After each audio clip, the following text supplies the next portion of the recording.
আজকে দেখাবো কিভাবে কাঁচা কাঁঠালের পাকোড়া তৈরি করা যায়। দেরি না করে চলুন দেখা যাক।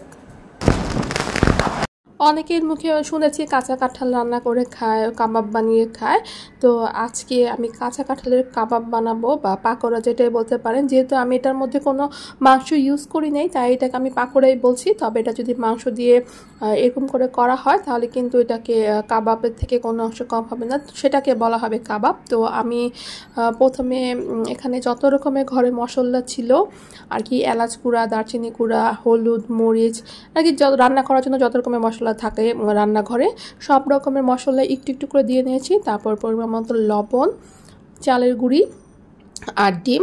চালের গুঁড়ি বা কর্নফ্লাওয়ার বা ময়দা যে কোনো একটা জিনিস অবশ্যই আপনাকে দিতে হবে, নাহলে কিন্তু বাইন্ডিং হবে না। বাইন্ডিং না হলে তেলে দেওয়ার সাথে সাথে কিন্তু সেটা খুলে যাবে। তো এরপরে এটা ভালোভাবে এপিট ওপিট করে লাল করে ভেজে নিব। এবং চালের গুঁড়াটা দেওয়াতে জিনিসটা খেতে খুব ভালো লেগেছে, একটু মুচমুচে হয়েছে। তবে এই খাবারটা খেতে যতই না মজা, কিন্তু এটা প্রসেসিং করা কিন্তু খুব কঠিন এবং খুব জটিল একটা কাজ।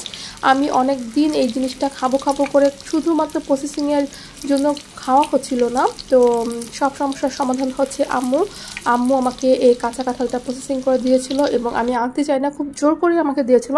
তো তারপরে চিন্তা করলাম যেহেতু এটা ঘরে রেডি করা আছে, তা আমি আরেকটু মশলাপাতি দিয়ে এটাকে বানিয়ে খেয়ে দেখে কীরকম। এবং এটা আসলে অসম্ভব মজা একটা খাবার হয়েছিল এবং ভিতরটা মনে হচ্ছিল যে একদম মাংসের মতো। যারা এটা খাননি তারা অবশ্যই বানিয়ে খাবেন, আর যারা খেয়েছেন সেটা কীরকম হয়েছিল অবশ্যই আমাকে কমেন্ট করে জানাবেন। আজকের মতো বিদায় নিচ্ছি।